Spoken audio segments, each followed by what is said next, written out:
Hey guys, tonight we're not chasing battles or crowns, but wandering through quieter empires, the choking alleys of Victorian London, where the fog was thicker than your breakfast, the sharp tongue of Queen Gorgo of Sparta, who cut through politics with words sharper than bronze, the desert castles of the Umayyads, half mirage and half indulgence, and finally, the silent empire of time itself, from bones carved under firelight to the tick of atomic clocks.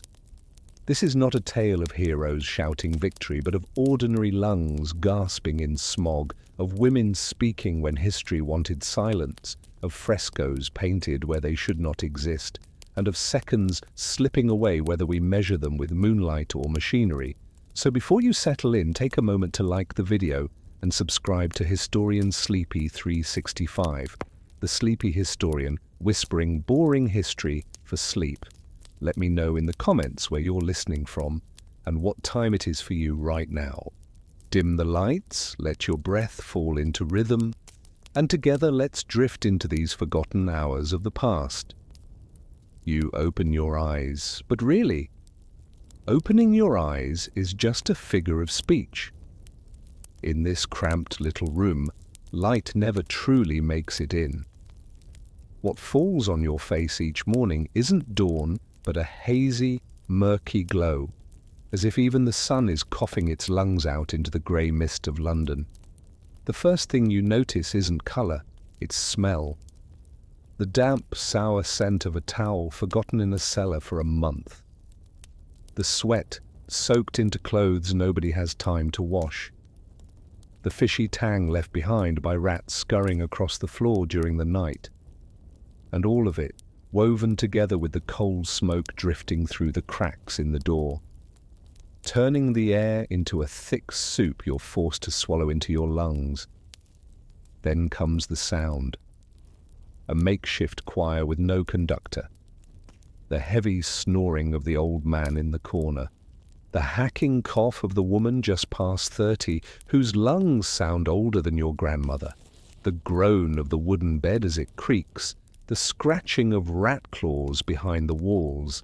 And further off, the wheels of a carriage grinding through potholes in the street. If you tilt your head just right, you might even hear someone moaning softly in their sleep, unclear whether from pain or simply a protest from an empty stomach. This room has no name. It doesn't qualify as a bedroom. There's no such thing as a living room or a kitchen here. It's all called by a single word, room. And that room holds 7 human beings, packed into just a few square meters. You lie in one corner, draped in a scrap of wool blanket that's become half fiber, half dust. The pillow under your head isn't really a pillow, just a half-stuffed sack of straw with a few forgotten socks from last year buried somewhere inside. Every time you shift your weight, it feels like lying on a nest of dry grass ransacked by rats. Next to you is your older brother. His foot is nearly in your face, blackened, cracked, always twitching from nightmares. The smell? Imagine cheese left to rot in a coal cellar, layered with the distinct bouquet of a week without clean socks. You've already learned one of the most important survival skills of London's poor. Breathe through your mouth. There's a bucket in the corner. Newcomers call it the water bucket, but the veterans know it's multi-purpose. During the day, it might hold a little water to rinse your face. At night, it becomes the emergency toilet. The line between clean and filthy is measured only in hours. If you ever accidentally kick it over, condolences. The entire room will wake at once. The ceiling leaks. But strangely, even on dry days, something always seems to drip. You've learned not to ask what it is. The answer won't help you sleep. When morning comes, there are no alarm clocks. Instead, the room wakes to its own rhythm. One person rolls over and kicks someone else. A child screams from the cold. Someone coughs so hard it sounds like they'll spit out a lung. It's a morning symphony. Chaotic, but familiar. You sit up. The blanket slips off, revealing your shirt. Once white, now grey-brown. You tug it close against the cold. Inside the room, the temperature is no different from the street outside. The single window is coated in coal dust, turning daylight into a sluggish grey smear. The table in the centre is just a wooden plank resting on 2 bricks. Yesterday's stale bread still sits there. The rats didn't finish it. Maybe even they were bored. It's so hard it could be used to tile the floor. You break off a corner, both to eat and to keep your teeth from falling out early. A morning workout in chewing. The children start fighting over the wash basin. The water is murky, topped with a thin film. Each child dips their hands in, gives a quick rinse, and moves aside for the next. By the time it's your turn, the water is the color of weak tea. You slurp a mouthful to wake up, hoping the bacteria inside haven't woken yet.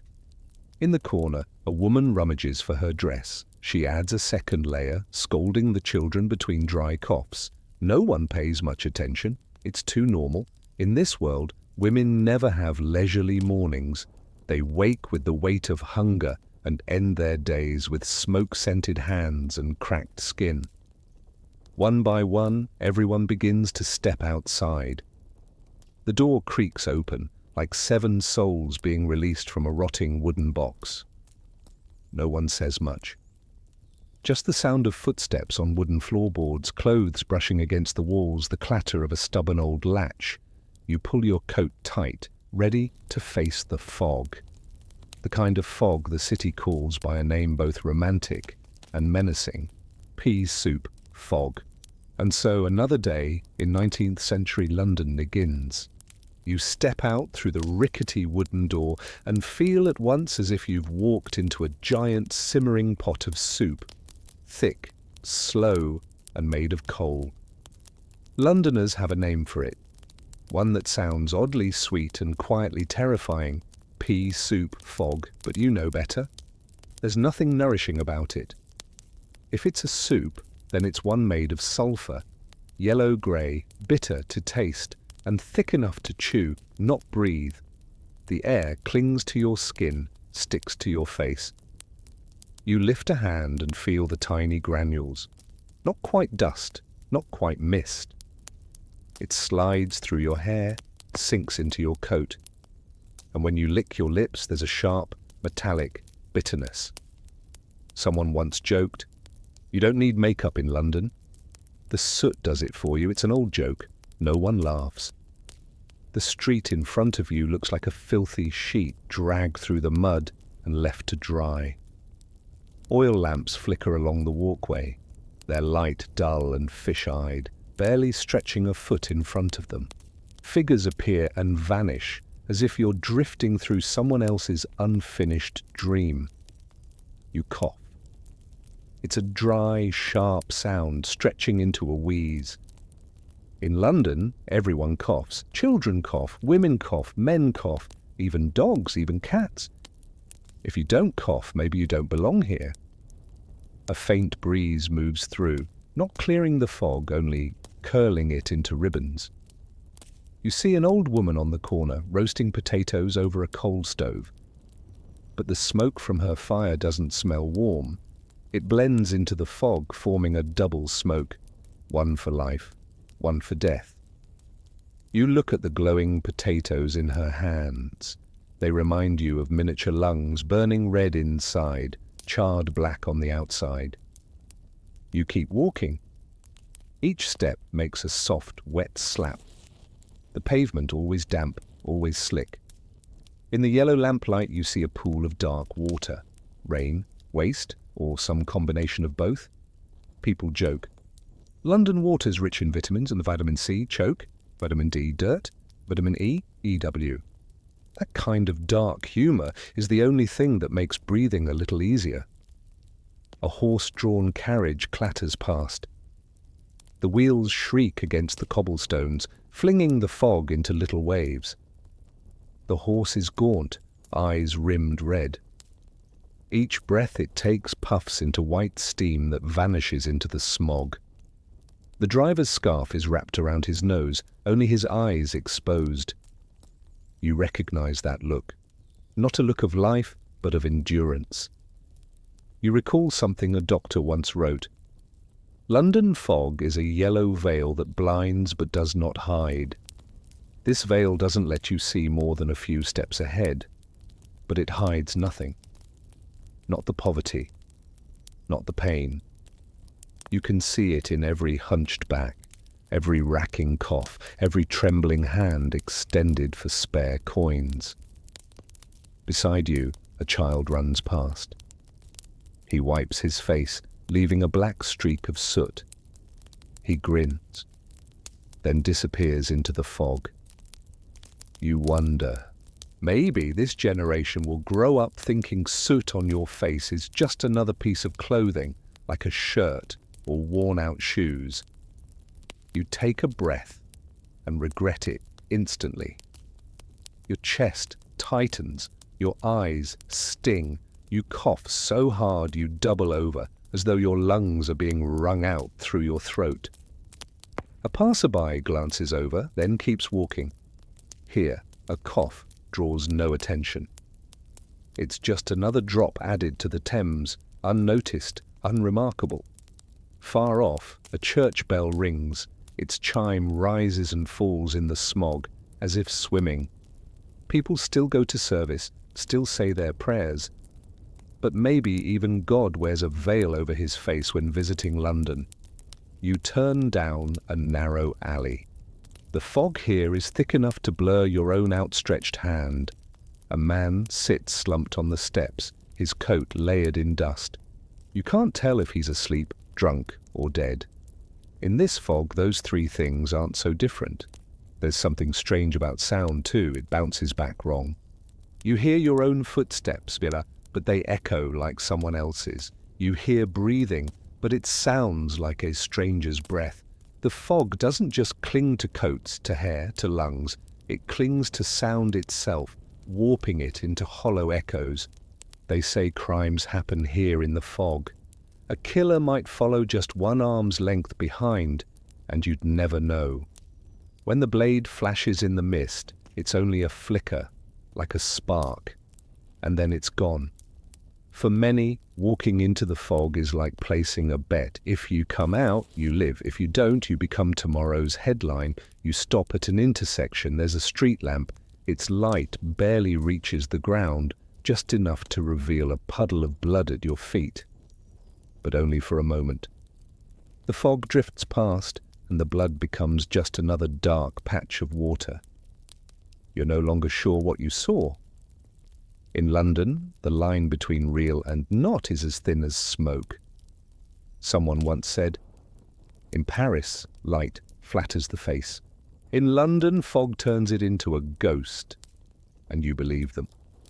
Every face you pass is half there, half not, eyes flickering, vanishing, like spirits not yet at rest. You wonder how many pints of fog your lungs have collected since birth. If someone cut them open, maybe they'd find a lining of soot, like chimney walls. Doctors call it black lung. The people call it something simpler, a cough. And somehow, that's enough.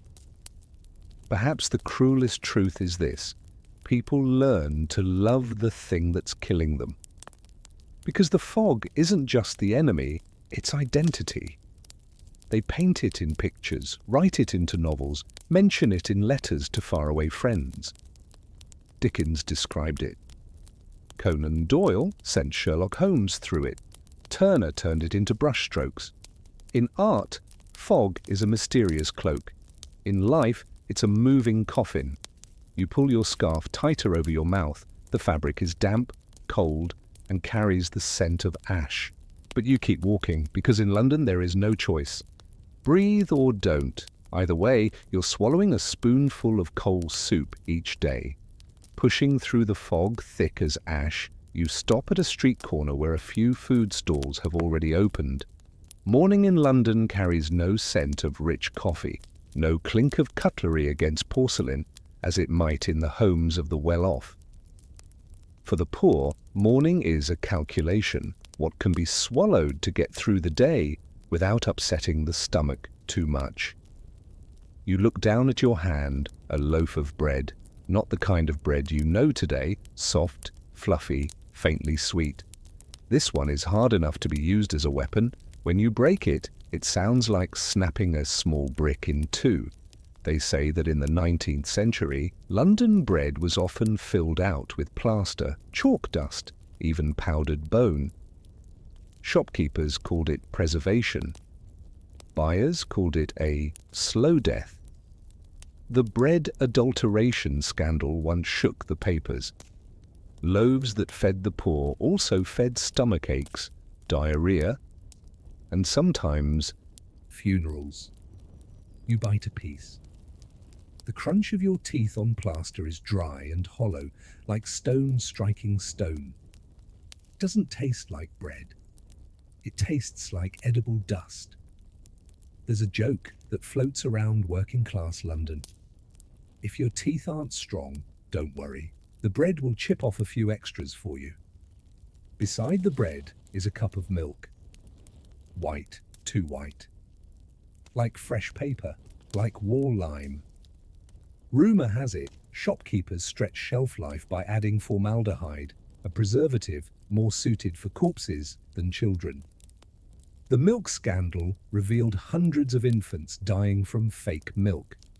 But in a city where death waits on every corner, no one has time to pause over a dangerous cup.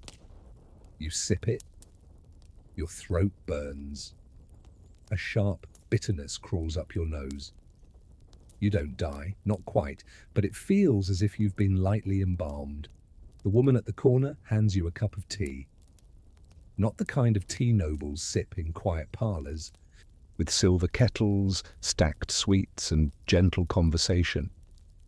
This tea is the people's tea, scraps of leaves boiled and reboiled until the water turns the colour of dirty rainwater. It tastes bitter, sharp, and leaves your mouth dry. But it's hot. And hot is a luxury on a cold morning. There's a bitter joke. This tea doesn't wake you up. It just keeps you conscious enough to remember you're still hungry. On the street, you see others clutching their stale bread and weak tea, rushing off to work. Some sit down on the curb, coughing between bites. Each cough scatters crumbs, as if their bodies reject both food and life at once. You think of France in the same era. French peasants were poor too. Their meals were simple, but their mornings often began with a softer piece of white bread, sometimes dipped in warm milk or a little wine. They ate cheese, cheap cheese, but made from actual milk, not powdered chalk. This isn't to stir envy, only to remind, the poor in London didn't just go hungry, they were deceived in every bite. There's a story once printed in the papers about a 10-year-old girl. Each morning, she received a charity loaf. She ate half. The other half she brought home to her younger brother. One day, someone noticed her loaf was packed with plaster. When asked why she kept eating, she said, "It's easier to swallow than air." That sentence spread across the city, part lament, part perfect definition of a London breakfast. You sit down on a wooden stool in a small lodging house. The innkeeper, an old woman with a face etched in folds, sets a bowl of oat porridge in front of you. It's so thin you could see your reflection in it. The smell isn't comforting, just smoke and soot. She says, "It'll keep your belly warm all day." You glance down. A few flies seem to agree with her, hovering over the surface. Beside you, a man drinks beer. Yes, beer in the morning. In London, sometimes beer is safer than water. Thames water brings cholera, typhoid, but beer, at least, has been boiled. There's a joke. If you want to live long, drink what gets you drunk fast. You break off another piece of bread and dip it into the porridge. It doesn't soften, just crumbles into hard bits floating in the thin broth. You chew, slowly, each grain scraping your teeth, A friend beside you sighs. We eat like we eat stone, but at least stone stays in your belly longer than air. A child runs into the inn, holding out a hand for a scrap. The owner shoos him away. He looks at you, eyes deep and black, like two thirsty wells. You break your loaf in half and hand it to him. He takes it, then disappears into the fog. You don't know if he'll eat it right away or carry it home to his family. Here, every bite might be the difference between making it through the day or falling short of night. In that cramped room, among coughs and the clatter of spoons, you think to yourself, breakfast in London isn't for pleasure. It's for survival, like laying one more brick into a wall already cracked. It won't save the house, but it might hold it together for just a little longer. You can learn a city through its palaces, its monuments, its museums. But in the 19th century London, if you want to see the city's real face, look down at the small hands clinging to chimney flues, at the bare feet wading through mud, at the eyes of women who've grown old since they were 16. At dawn, when the fog is still thick and heavy, children are already climbing rooftops, not to play, not to admire the view, but to crawl into chimneys. They're called chimney sweep boys. Small bodies, wiry bones, skin scratched raw. Their job to slip into tight, dark shafts, scrub away the soot with rough brushes and bare hands. The dust falls into their hair, their eyes, their lungs. One boy wrote in his memoir, "Every time I climbed up, I thought I wouldn't come out. The chimney was too narrow. I got stuck. Soot fell into my mouth. But if I didn't do it, my mother wouldn't have money for bread." A confession that sounds like prayer. Quiet, but hopeless. Imagine being one of them. Fingers scraping against cold brick, knees grinding against soot.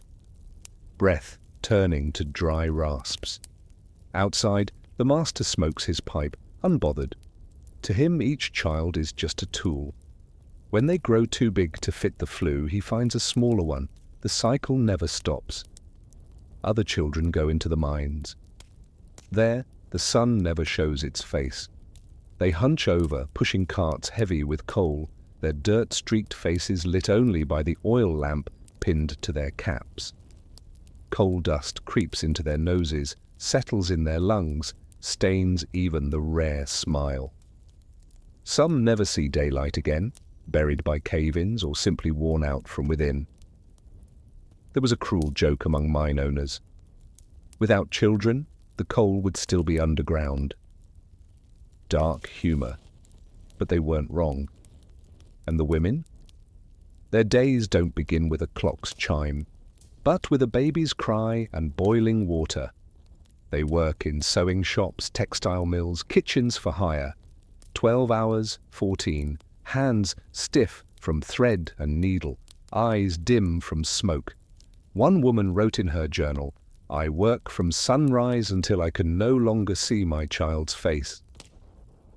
When I return, I hold him, but the smell of machine oil on my clothes makes him cry. I wash my hands, but they never come clean. For many, the only other option was sex work. In slums like Whitechapel, hundreds of young women crowd into narrow alleys. Some are 13, some only 12. Their clients are dock workers, sailors, even gentlemen eager to taste poverty. They're paid in coins, enough for bread, or enough for a cheap bottle of gin to forget the night. Dark humor spreads. In London, a woman has 2 needles to work with, one in hand and one in body. The average lifespan of a labourer was about 40, and people joked bitterly, "To live long means 40. It sounds like a toast, but it's a eulogy read early. Picture a poor family, a father gone from consumption, a mother hunched from scrubbing, a 10-year-old boy cleaning chimneys, a 12-year-old girl sewing shirts. They sit around the table, a chalk-filled loaf of bread, split 4 ways. No one speaks much. Words don't fill the stomach. Doctors of the time recorded that working women often suffered early rheumatism, their joints stiff, their backs bent before their 20s. Children were malnourished, 10 years old with the body of a 6-year-old. In poor districts, statistics said 3 out of 10 children died before the age of 5. And yet, people still smiled in their own way. One mother said, "My child is small, just small enough to fit inside the chimney." Her smile held no joy, only resignation. And that resignation was the inheritance of poverty. You pass an alleyway, a few children fight over a potato peel. The older one gives it to the younger bites it, then shares it back. They don't know what it is, only that it can be eaten. To them, kindness is instinct, stronger even than survival. A group of women passes by, torn coats, straw shoes, hair tied hastily. They laugh, showing off a few coins earned the night before. You realize the laughter isn't real, but it rings out because it's the only thing left between life and death. While the upper classes debate morality, reform and gala dinners, here morality is a luxury. People sell their strength, their years, their bodies, not because they want to, but because there's nothing else left to sell. And you understand. In 19th century London, time isn't measured in days or months. It's measured by the body. A dimming eye, a lost tooth, a broken back, a child who never grows. Time is erosion, and the body is the clock. When night falls, London does not go dark, but it doesn't light up either. What you see is a thick grey, where the weak glow of oil lamps dissolves into coal smoke. Whitechapel, the poor district, appears like a maze, crooked alleys, overlapping rooftops, shadowy figures blurred in fog. You walk, hearing your footsteps press into the damp ground, echoing like the city's heartbeat. Shapes flicker in and out through the haze. A woman clutches her cloak tight, eyes darting. A man stumbles past in a gin haze, muttering nonsense. In a corner, 2 children huddle, curled together like lost kittens. In Whitechapel, the night isn't for sleeping. It belongs to crime, disease, and fear. Pickpockets, loaf thieves, prostitutes under flickering lamps. In the dark, sometimes you see the body of a rat. Sometimes it's a person. Death here is never announced. It simply dissolves into the fog. The coughing never stops. From every alley, every room, every tavern, a conductorless symphony of wheezes. They say tuberculosis is the poor man's lifelong partner. It follows you from damp bedrooms to plaster-filled breakfasts, to the streets of Whitechapel by night. Meanwhile, in Paris, the same hour goes by another name. La Ville Lumière, the city of light. Gas lamps line the Champs-Élysées, casting reflections off white buildings. People stroll, chat, admire their silhouettes in the Seine. Paris sells romance in light. London sells survival in soot. It's a bitter comparison. In Paris, light reveals faces and adds a touch of grace. In London, it only reveals the smoke that clings to faces, turning them into ghosts. Charles Dickens once wrote in Bleak House, "It was one of those dense fogs, the densest of all London fogs, in which the daylight is mere darkness." He wasn't just describing weather, he was describing a feeling, weariness, helplessness, apathy, breathed in like air. You stop outside a pub. Inside, laughter, shouting, the clink of glass on glass. People drink to forget, to sleep, or to fight. Cheap gin flows like rivers and fuels the violence it seeks to drown. A woman stumbles out, falling against you. Her breath reeks of gin and smoke. She laughs, then cries, then laughs again. You can't guess her age. Her face might be 30, might be 60. In this place, poverty makes the clock run twice as fast. On a stained wall nearby, you see a theatre poster. The image is faint beneath the moisture, its letters smudged by the damp. Art in London always fights the smoke. Like its people, it struggles to exist, even when covered. Someone once said, London lives inside a massive shared grave, and the tombstone is the smoke-filled sky. A grim thought, but walking through Whitechapel it makes sense. Crossing a narrow bridge, you look down at the Thames. The water is black, foul. A few scattered reflections flicker, but the ripples quickly swallow them. You remember Paris again, the Seine aglow with lamps on either bank. Same kind of river, same kind of city. But one is a mirror, the other a soup. You think this fog isn't just made from coal, it's made from empire. The mighty British Empire owning colonies across the world, its ships swarming ports, its factories breathing smoke day and night. But the smoke turns back, coating the capital like a second skin. It seeps into clothing, settles in lungs, and eventually etches itself onto gravestones. That's the paradox, an empire that creates wealth for the world, but leaves its own people sick and hungry. In Paris, they lift their heads beneath the lights. In London, they bow them beneath the smoke. You pass a small graveyard, the headstones packed close, some crumbling, some covered in moss. Many names stop at age 10, 15, 20. Entire families died in a week from cholera. Some children passed before ever knowing what real bread tasted like.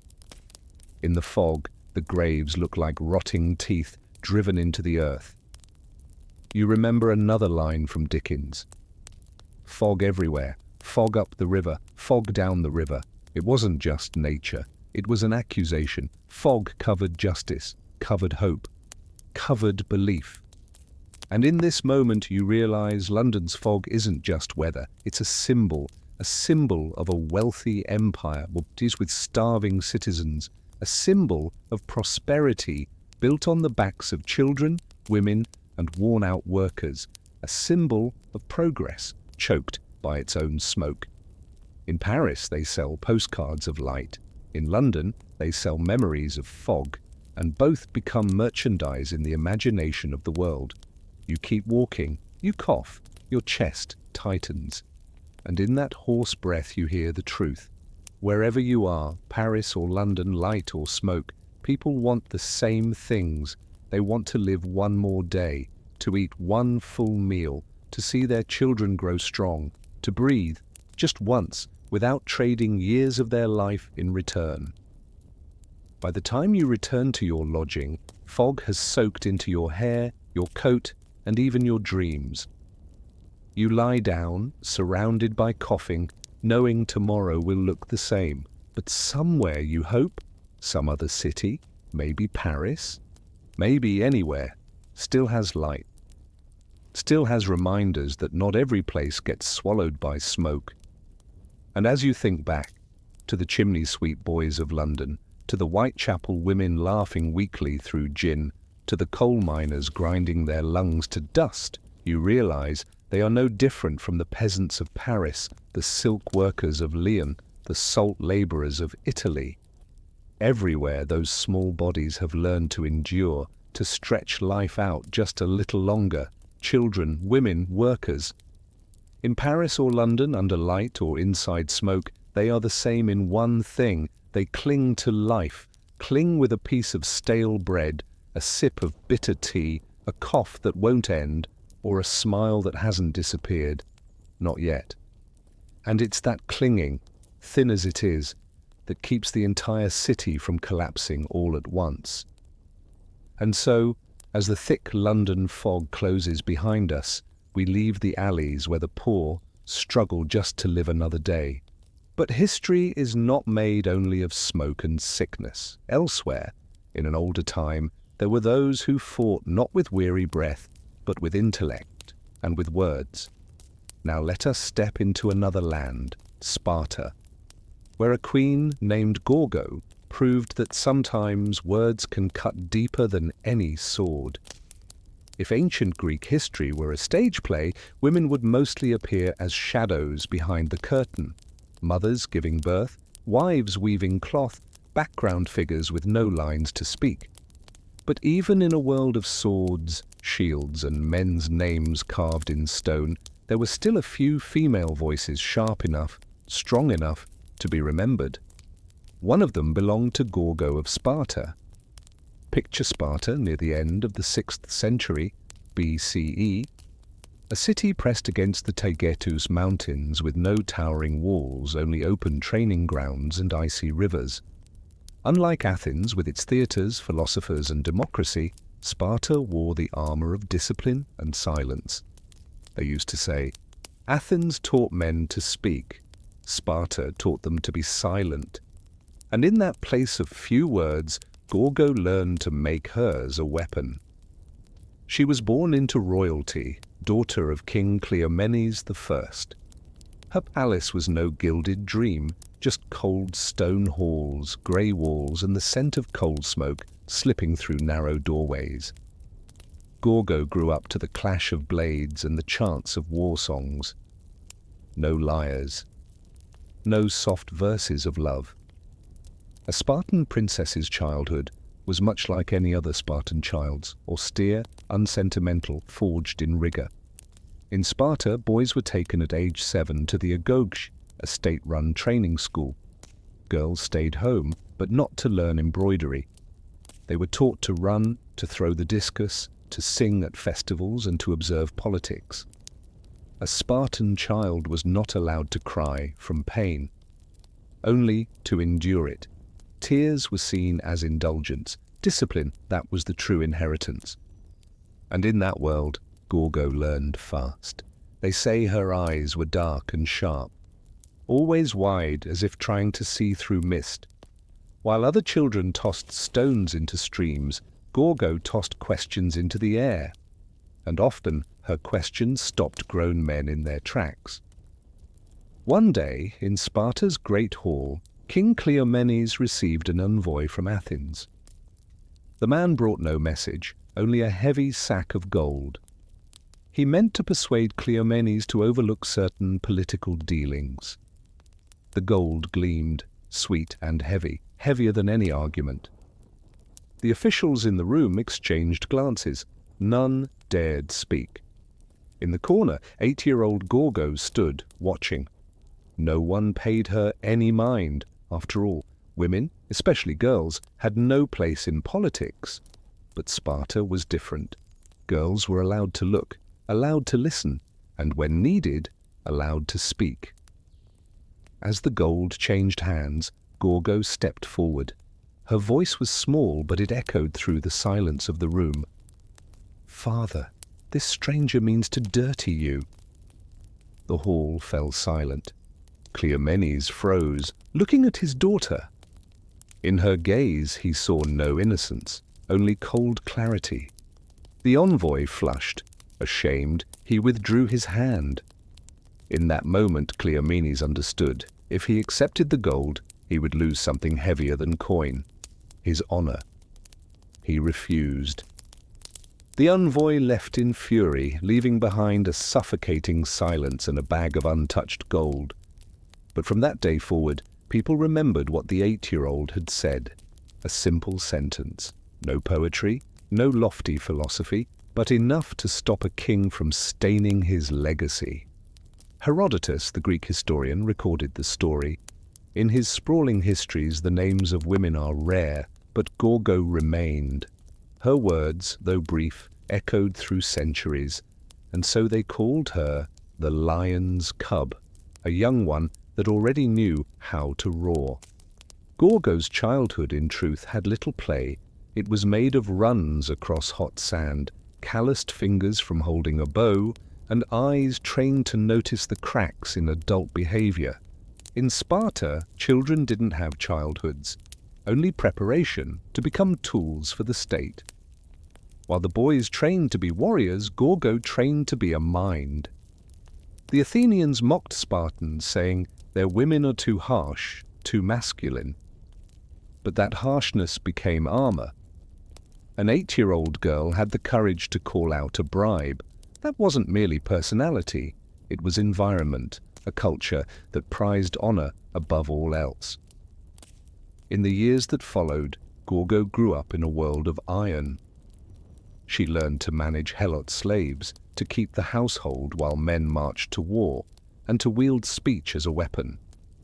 Others trained in swordplay. Gorgo trained her eyes and her mind. When she came of age and political marriages were arranged, no one was surprised when she married Leonidas, a man known for his iron will and unswerving honor. It was not a marriage of roses and poetry. It was steel and steel, forged into a single blade. And from here, Gorgo's story would turn a new page. Not just the brave girl in a hall of men, but the wife of a king, standing with him at the edge of choices that would shape the fate of all Greece. If anyone expected a royal wedding in Sparta to resemble one in Athens, with wine, love poems, and dancing late into the night, they would have been sorely disappointed. In Athens, a bride was carefully adorned, draped in white, hair flowing, hymns to Aphrodite filling the air. In Sparta, such things did not exist. Here, love was not a game. Marriage was not romanticized. It was a hard pact, a function of discipline, a union forged in iron. When Gorgo came of age, she was married to Leonidas, one of Sparta's 2 kings.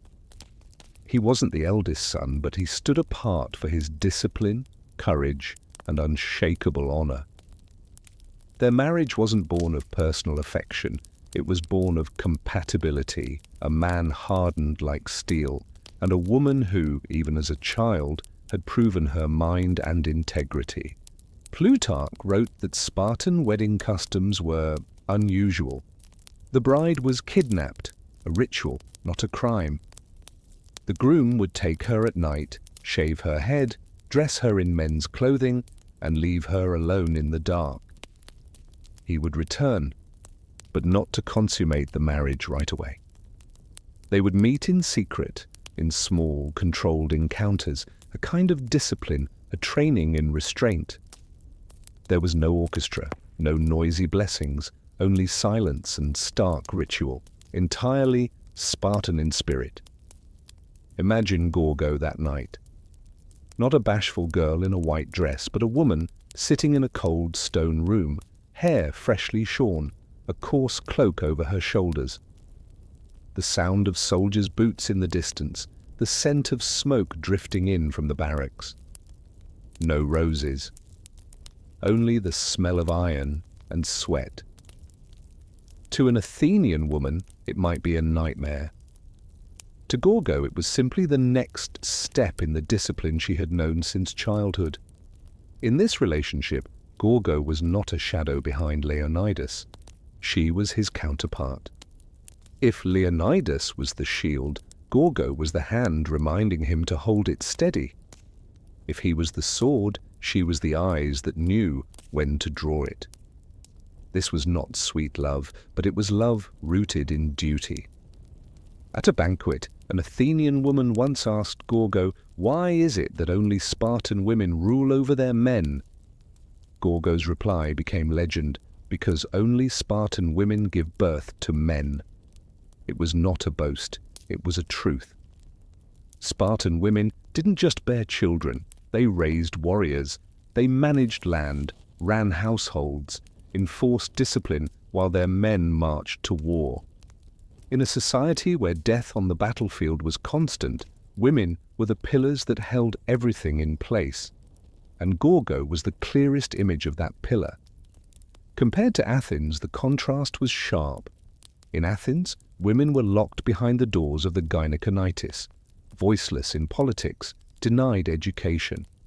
In Sparta, they stepped into the public square, sang at festivals, cheered at athletic contests. Athens celebrated philosophy but kept its women in shadow. Sparta had fewer philosophers, but it allowed an 8-year-old girl to speak in political matters, as Gorgo once did to her father. If Athens taught love through poetry, Sparta taught it through responsibility. Marriage there was not a dream, it was a front line. And on that front, Gorgo and Leonidas stood side by side, not in a dance, but in a life. The Spartans had a bitter joke. In Athens, men teach their wives to be silent. In Sparta, men learn silence to hear their wives' dark humor, but not without truth. Leonidas didn't need Gorgo for needlework. He needed her as an ally, sharp, honest, unflinching. And when the day came for Leonidas to march off to war, he surely knew Gorgo would not weep and beg. She would send him off with stern words, words shaped by fire. Their marriage was forged in that flame, a partnership of steel. And from this partnership, a philosophy of honor would emerge, not from the mouth of a man, but from the voice of a woman. The philosophy that Sparta lived and died by: return with your shield, or on it. In Sparta, there were no tender farewells. No soft words like, be careful, or come back to me. No sweet promises of return. When a man went to war, the only thing he carried, beyond sword and shield, was a cold farewell from his mother or his wife. Come back with your shield, or on it. Picture a morning in the Spartan square. Rows of hoplites form tight lines, bronze armor gleaming under the pale sun. The stomp of nailed boots echoes like a rhythm of iron, a song of steel. Along the edges, the women stand in long lines. They do not weep. They do not beg. Their faces are calm, their eyes sharp and unwavering like blades. As their husbands or sons approach, they hand them their round shields, marked with the lambda, symbol of Lacedaemon. The mother's hand does not tremble. The wife's hand does not withdraw. They give the shield as if handing over fate itself, and they speak that phrase like a blessing and also like a verdict: return as a warrior, or don't return at all. In Spartan culture, the shield was not merely for defense. It was a piece of the collective. A man could drop his sword, break his spear, but if he lost his shield, he was a traitor, because the shield did not protect just him. It protected the man beside him. In the phalanx formation, shields locked together formed a wall of iron, a wall that guarded the entire army. To drop one's shield was to break the line, to invite the enemy in, to offer your comrades to the blade. This is why the phrase "return with your shield, or on it" was not just a warning. It was the moral core of Sparta. It held the philosophy that the collective stands above the individual, that honor outweighs life itself. In Athens, a mother might shed a tear as her son left for war, but in Sparta, tears were a luxury. A woman did not cry before her husband's departure, because that planted the seed of fear. She did not wish her son to survive at all costs, because to live in disgrace was worse than death. In this society, women became the guardians of spirit, the invisible pillars that kept Sparta from falling. Gorgo was raised in this air. As a child, she watched the women in her family hand shields to their sons, faces still as stone. She heard the farewell spoken again and again, a harsh refrain repeated in military send-offs. For Gorgo, it became more than a phrase. It became the essence of Spartan love. To outsiders, the phrase might sound like a curse, but to Spartans, it was the highest form of love. A mother who truly loved her child did not ask for his safe return. She asked for him to return with dignity intact, even if it cost him his life. A wife who loved her husband did not beg him to avoid death. She hoped he would die as a man should. Dark humor of the time told it plainly. A Spartan wife can sleep well after hearing her husband died in battle, as long as he didn't throw away his shield and run. It wasn't just bitter comedy, it was reality. Death with honor was a triumph. Life with shame was the true defeat. Imagine a Spartan mother sending off her 18-year-old son for his first war. The boy, his eyes still bright with youth, his hands shaking as they clutch the shield, nearly as heavy as his body. She looks at him, no smile, no blessing, only, "With it or on it?" He nods, swallows hard, and walks away. No words of affection are spoken, but love radiates in the quiet severity of that moment.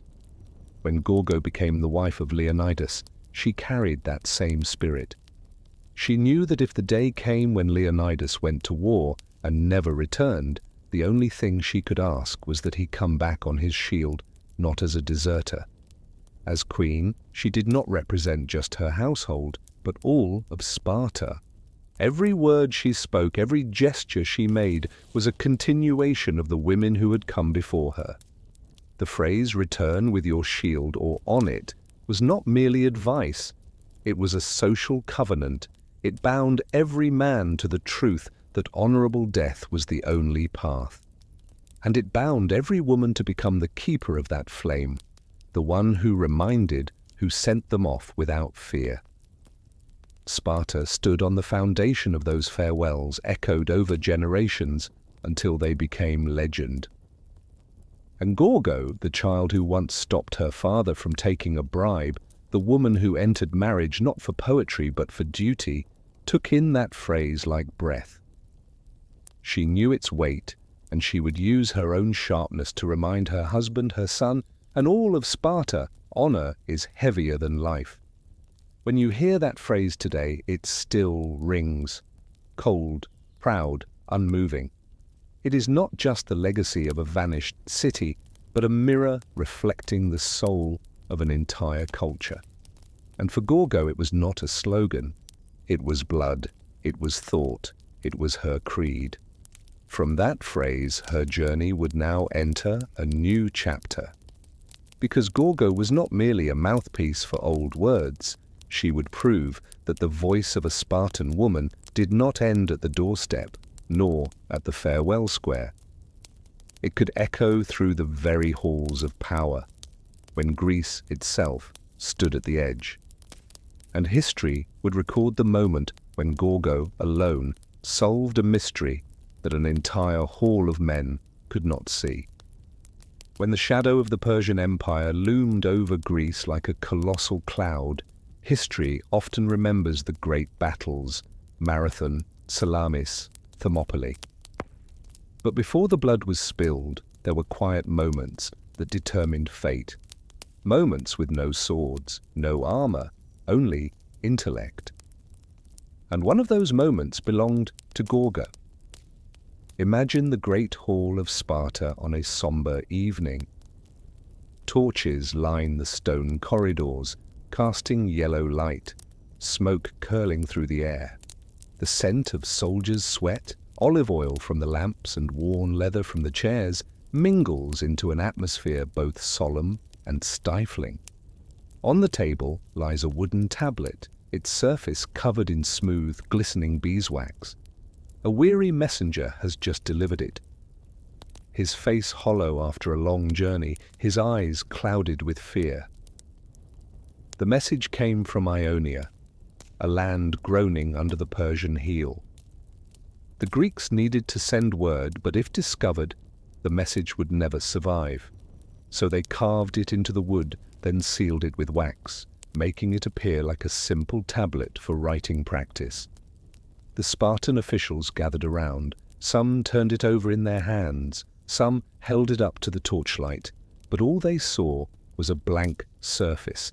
Tense whispers filled the air. Perhaps the message was intercepted, perhaps this was a Persian trick, perhaps there was nothing there at all. The air grew thick, heavy as lead, and among the crowd stood Gorgo. Not as a warrior, not as an official. She stood silently, eyes watching, cool and detached. Then, as the tension reached its peak, she spoke a single sentence. "Scrape off the wax." Her voice was light, more suggestion than command, but it rang through the chamber like a blade drawn from its sheath. Everyone paused, A hand slowly lifted a knife. The blade swept across the wax, hissing softly.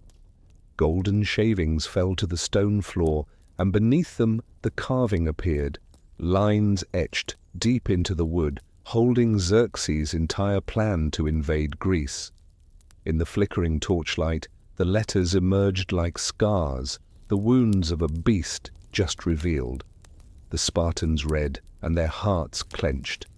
Persia was assembling a massive army, crossing the Hellespont, advancing toward Greece. This was no rumor. This was truth, carved by blade, hidden beneath wax. And it was Gorgo who had uncovered it. Pause in this moment. A grand hall filled with powerful men, kings, counselors, soldiers, emissaries, all circling a tablet, and none could see the obvious. But a woman did. No lectures, no speeches, just one line. Scrape off the wax. Simple. Precise. But enough to prevent Greece from being caught off guard. From the outside, this act might seem small, but history is not shaped only by thunderous battles. It is shaped by quiet moments when one mind dares to see beneath the surface. And in Sparta, that mind belonged to Gorgo. She did not gloat. No triumphant smile, no challenging glare. Gorgo simply observed, spoke, and stepped back. That was her way. Few words, perfect timing, and power subtle enough to shift the course of history. This moment revealed something crucial. Spartan women were not just senders of farewells, not just keepers of honor. They were political participants, not with weapons, but with insight. They did not sit on councils, but they saw what the councils missed. Dark humor might say, to save a city-state, sometimes all you need is a wax knife and a woman who pays attention. Behind the joke lies a bitter truth. No number of polished swords or gleaming shields can replace a sharp eye. When the wax fell to the stone, it was as if the veil of history fell with it. And Herodotus, in writing the tale, did something rare. He named a woman. In an era where women were so often erased, Gorgo's inclusion is proof. Her words and her actions were too important to be forgotten. From that moment forward, Gorgo was no longer just the wife of Leonidas, nor the daughter of Cleomenes. She became a symbol, the woman who solved a riddle in the shadow of politics. This event reshaped her legacy. If Part 8 revealed Gorgo as the bearer of Spartan honor, return with your shield or on it, then Part 9 showed that she was more than a voice of tradition. She left her own mark.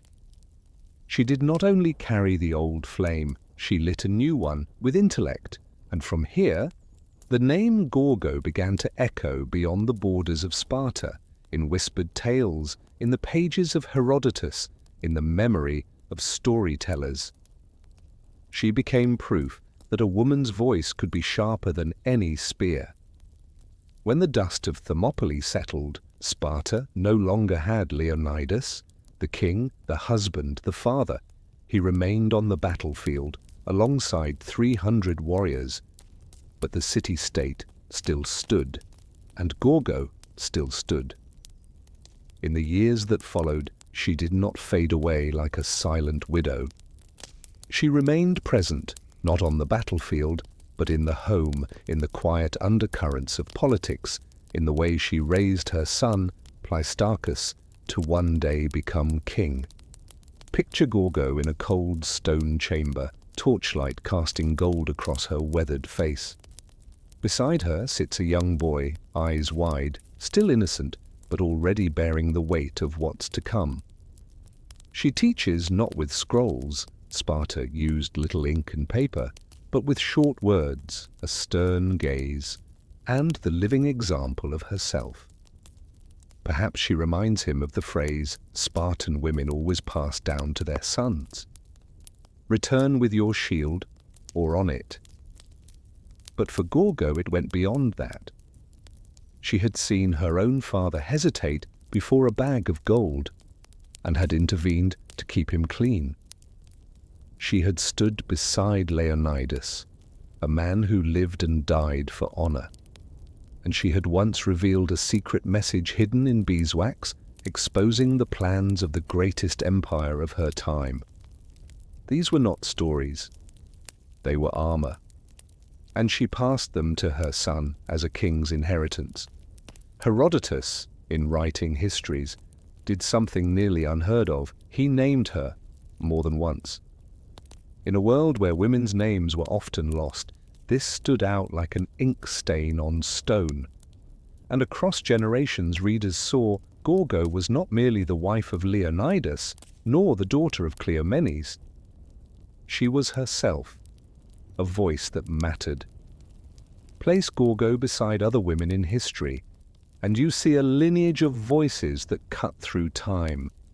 Cleopatra of Egypt, who wielded charm and political genius to hold power in Rome's shadow. Wu Zetian of China, who climbed step by step to the peak of authority, becoming the only female emperor in thousands of years of Chinese history. These women chose different paths, but all shared one trait. They dared to cross the boundaries society set for them.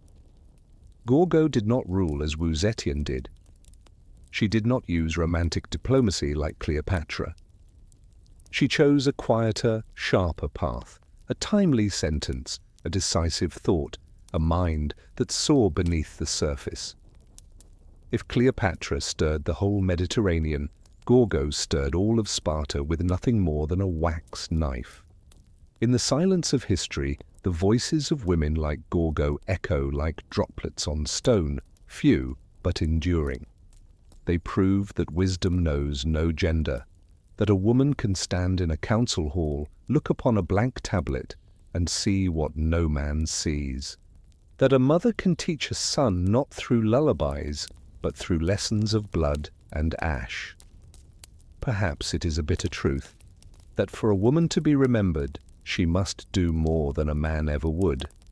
But because of that, when their names appear, they shine brighter, bolder, harder to forget. In her later years, Gorgo may not have sought glory. She did not crave titles nor a throne. She left her legacy in her son, in the memory of Sparta, and in the pages of Herodotus. And that was enough to place her among the rare Greek women whom history dares to name. Look outward now, from Greece to Egypt, from China to every corner of the world, and you'll see something deeply human. The wisdom and voices of women cross time, cross borders, even in cultures that dismissed them, confined them, erased them. Some names broke through like light through cracks in a wall. Gorgo was one of those lights, and in the slow breath of history, she reminds us. Power doesn't live only in swords, in thrones or in battlefields. It lives in a single sentence, in the clarity of a decision, and in the courage to speak when all others stay silent. As we close the story of Gorgo, we don't see only a wife sending her husband to war, a mother preparing her son to rule, or a princess stopping her father from taking bribes. We see a symbol, a woman whose voice became part of the city-state and part of humanity's long memory. And from here, our journey moves again, leaving behind the mountains and halls of Sparta, stepping now into a vast desert where the Umayyad palaces rise like mirages. There are no clashing swords or shining shields, only the wind whispering over sand, the music of painted walls and the soft murmur of stone speaking of power and dreams. If you've ever set foot in the Jordanian desert at the height of summer, you know what a brutal kind of silence feels like. The wind brings no relief. It carries only sand, lashes your face, slips into your clothes, burns your lips already cracked with dryness. The sun forgets how to soften. It hangs motionless in a bleached sky, pressing down like an endless sentence. Walk just a few steps and your legs begin to feel as though they, too, are turning into sand. And then, in this empty, aching vastness, something appears in the distance. Not a nomad's tent, not an oasis farm, but solid walls rising from the desert. Stone blocks, geometric shadows, arches held proudly against the wind. It feels like a mirage, but not one made of light, one made of stone. A mirage that outlasts the desert itself. These are the desert palaces of the Umayyad dynasty, structures part fortress, part villa, part unsolved mystery. Standing alone in a sea of dust, they seem almost absurd, a challenge thrown at the desert's feet. Can luxury live where nothing lives? And the desert, in silence, replies, "Try. I will bury it all in sand. Among these strange and haunting places, three rise again and again in memory. Qusayr Amra, Qasr al-Harana, and Qasr al-Mushatta. Qusayr Amra is perhaps the most famous. From the outside, it resembles a small, sun-baked bathhouse built of pale limestone. But step inside, and an entire painted world unfolds. Musicians play, kings lounge, constellations twist across domed ceilings in careful lines. It is a pocket of art, tucked deep in a brutal wilderness. Qasr al-Harana is different. It stands tall like a military outpost, high walls, tiny windows, interior spaces simple and sparse. No one agrees on its purpose.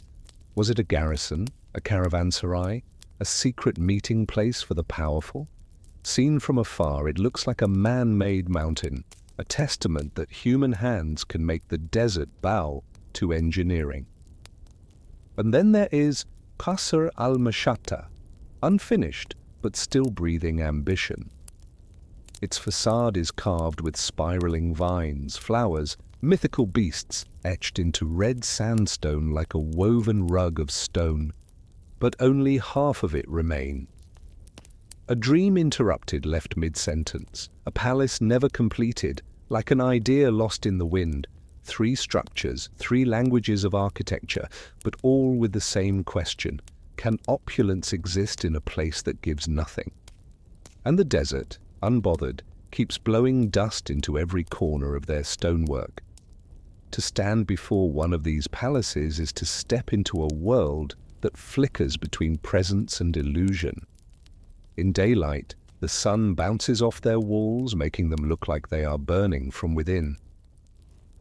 At night, moonlight wraps them in shadows, so faint you wonder if they might vanish by dawn. You ask yourself, are you standing in front of a real monument? Or a trick of the heat? But this mirage is different. You can touch it. You can step inside. You can run your fingers over the carvings and feel the marks left by the artisans who once shaped this stone. These are not mirages of light. They are mirages of stone. From afar, they look like man's defiance of nature. Up close, you see something else, the shelters of power's dreams. No one builds palaces in the middle of sand just to admire architecture. Behind these walls were stories, hunting lodges, secret councils, desert feasts, negotiations, whispered over cups of wine. Extravagance when no one expected it. And this is where we now go next. From the sunburnt stones outside, through a narrow doorway, we step in. Not just to escape the heat, but to ask, what did these desert palaces truly hold inside? When you push the heavy wooden door shut behind you, the first thing you hear isn't the wind, it's silence. Cool, dense, pressed deep into thick stone walls. Just a few steps in, and the desert is already gone, that world of heat and grit stripped from your skin. Now, you stand in a place built to remind you, power never chooses to live like the common man. These Umayyad desert palaces are not massive like temples, nor delicate like the mosques that came later. They are places of few windows, many corridors, room after room, courtyard after courtyard. It's as if the entire structure is a giant box, sealed, holding stories meant only for those permitted to pass through its doors. First and foremost, they were built to rest. Imagine a governor, dust still clinging to his robes after days on horseback along the frontier. He finally stretches out on a thick carpet. Cool stone soothes his skin. A faint scent of perfumed oil drifts from clay basins nearby. Out there, wind and sun. In here, a moment where the outside world does not exist. But these rooms were not only for sleeping. They were built for the hunt. Beyond the gates, horses paw the ground, hunting dogs yelp, tense and ready. Antelopes dart across the dunes, hares scatter, even ostriches run with the wind. Dust erupts, arrows snap, lungs burn, and when the animal falls, cheers ring across the sand. Later, its body is dragged into the courtyard, hung on wooden racks. The smell of blood meets the scent of roasting fat. Fire crackles in stone kitchens. Olive oil hisses. The feast begins. Sweet dates, red pomegranates, clay pitchers of wine that flow without end. Outside, the desert thirsts. Inside, wine spills like nature itself is in service. But not everything here was about the chase or the feast. These palaces were also for negotiation. In a dim room, 2 or 3 men might sit on thick wool rugs. No army at their backs, no banners waving, just quiet voices. One nod, one handshake, perhaps even the simple act of sharing a bowl of wine, enough to seal a treaty. The thick walls kept the desert wind out. They also kept secrets in. Scholars often compare these qasr to European hunting lodges, places where kings went not just to hunt, but to eat, drink, and shape politics beneath the trees. The Umayyads were no different. Only instead of misty forests, they had the crushing sun and endless sand. Power, after all, is the same everywhere. It wants shelter, ornament, and the ability to turn pleasure into ceremony. Picture a warm night at Qusair Amra. After the hunt, after the deal, the men shed their armor. They change into soft robes. They recline on cushions. The floor is covered with carpets. A jug is filled. Wine flows. Music begins. Lutes hum in the hands of musicians. A dancer spins beneath oil lamps. The melody echoes across stone walls, filling the sealed room until the desert outside simply disappears. These palaces became artificial oases, not of water, but of power and indulgence. They were built to say, even in the harshest place we will set the table. Out there, camels scrape out life. In here, masters raise their cups in celebration. Room leads to room, hallway to courtyard, a maze of stone and shadow. And somewhere, on these quiet walls, you start to notice something else. Paintings, figures, frescoes that tell a story rarely echoed in holy verses, musicians, dancers, even naked bodies. Not for outsiders, only for those inside the circle. So, from the hunt to the feast, to the whispered agreements, to private pleasures, these desert palaces become something more, houses of power and desire, places that shelter not only the body from heat, but the soul from scrutiny. Here, everything, a meal, a laugh, a treaty, belongs to those above. And as you move deeper, your lamp throws light onto the walls, and what you see there is more than just stone. There is color, there are faces, there are traces of bold dreams painted across this silence. That is our next step. We leave the feast and stand before the frescoes, images that are beautiful, forbidden, and startling, like the desert itself, whispering secrets it never meant to hide. As the oil lamp flickers along the corridor, and you step deeper into the sealed chambers of Qusair Amra, the air begins to change. The desert wind is gone. In its place, a silence that feels denser, as if the walls themselves are guarding a secret they've kept hidden for centuries. And then, on the rough stone surface, colour appears. Little blues, terracotta reds, earthy yellows. Not in simple geometric patterns like those often found in Islamic art, but in the shapes of people, animals, stars. A whole world awakens in pigment right here in the middle of this harsh desert. Musicians clutch lyres, dancers twirl mid-spin, hunters stretch their bows taut. And in the far corners, bare bodies painted with a boldness that still startles. You pause. A thought flashes across your mind. Is this really the palace of an Islamic dynasty? A dynasty known for restraint, for laws that reject such imagery? And yet, here they are. Frescoes that have lasted over 1,000 years, defying dust, time, and doctrine to whisper a story of human longing. On one panel, musicians sit in a row, hands plucking, flutes lifted, drums poised. Their faces are focused, as if music is breath itself. You can almost hear it. The steady beat, the shimmering string, the rise of the reed's high cry. Elsewhere, a dancer leans into a swirl, her scarf caught in the motion. Though frozen in colour, she still seems to move. But then, farther along, the boldest scene of all, nude figures, soft outlines, curved forms, not the idealized gods of Greece, but something earthier, more human. This isn't the art one expects behind the walls of a Muslim caliphate. But it exists. And it speaks. Even within a world that demands modesty, there were rooms made for imagination and desire. Above, on the vaulted ceiling, stars. The constellations drawn with care. Tiny painted dots form the signs of the zodiac, Leo, Scorpio, Sagittarius, as though the desert sky itself has been brought indoors. No need to tilt your head to the heavens. The universe now floats above your drink, your music, your body.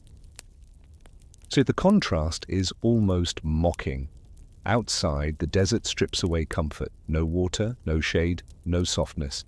Inside, humans pour it all back in. Wine, music, bodies, stars. These walls don't just resist nature, they challenge theology. No one knows for certain who these frescoes were made for. Perhaps a caliph, perhaps his inner circle, perhaps no one but himself. But what they suggest is clear. Where power gathers in private, it builds its own rules. And where no one dares to object, art breathes freely. Scholars have called these frescoes forbidden beauty because they enchant and disturb. They show another face of humanity. No matter how many rules, how many verses, how many gates, in the dark, people still want to paint music, to dance, to draw the body. No wall is thick enough to smother that desire. Picture a night in one of these rooms. The oil lamp flickers. Its gold light dances across the wall. The paintings begin to stir. A musician raises her arm, a dancer tilts her head, a constellation pulses gently. In laughter and wine, the walls seem to exhale and become part of the celebration. And these weren't idle decorations. They were painted with craft, with vision, with color that still clings to stone after centuries of silence. Each fresco a message. When power wants to preserve pleasure, it turns a moment into memory, a memory into stone. But these memories were never meant to be public.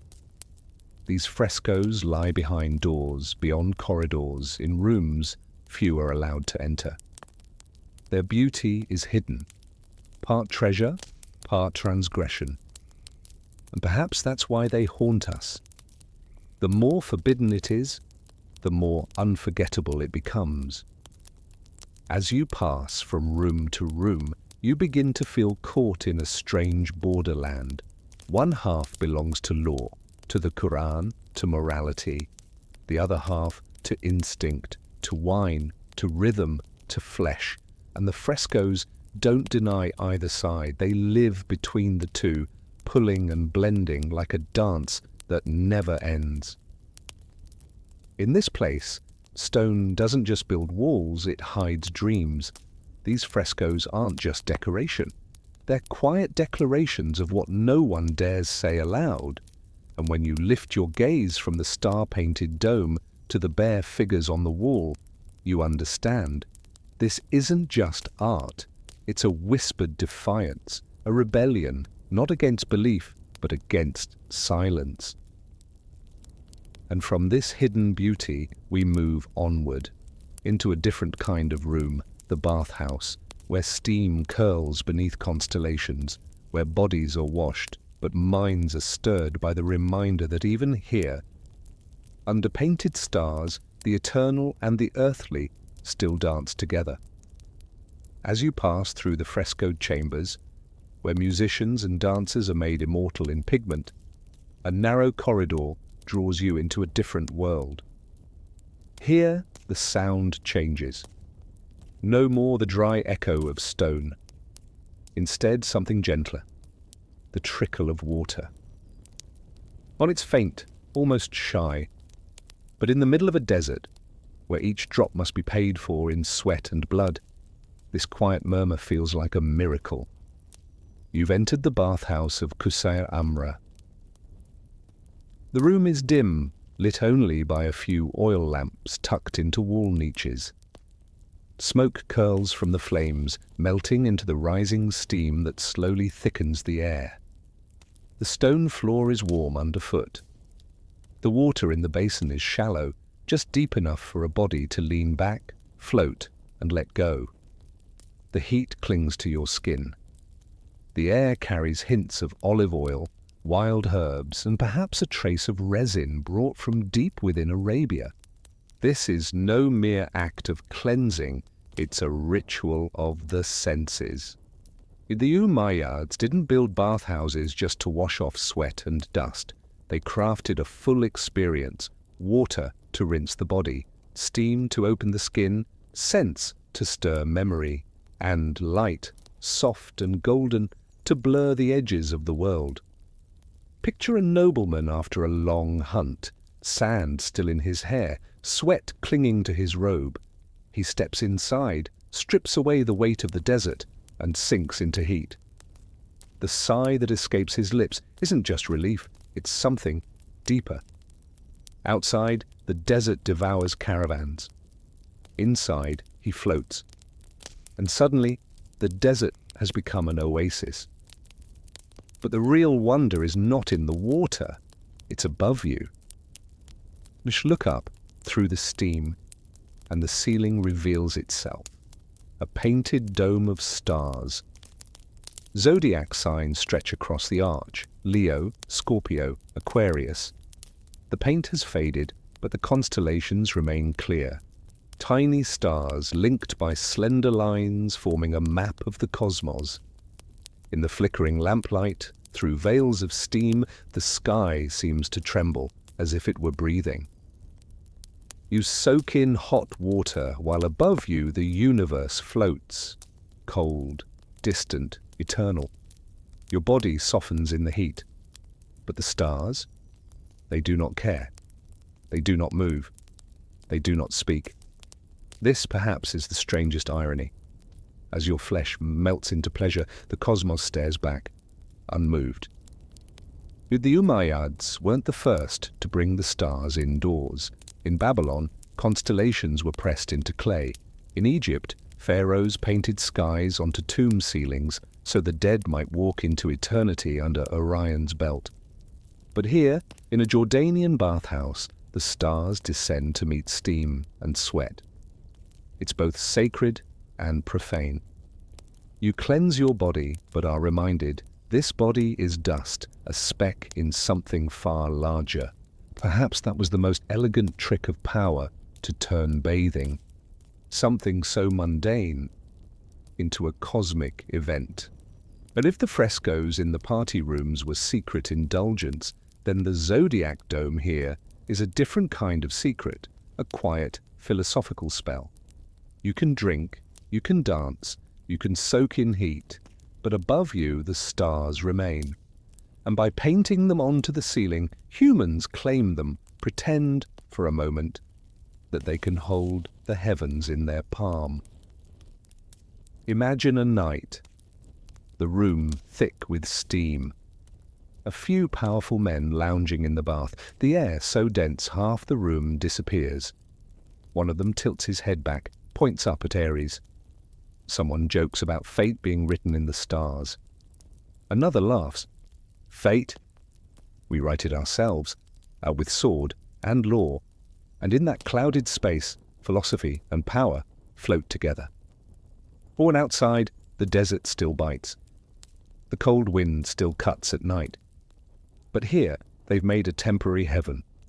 Warm water, soft skin, a sky close enough to touch. A heaven that knows how fragile it is and still dares to exist as a challenge to sand and silence.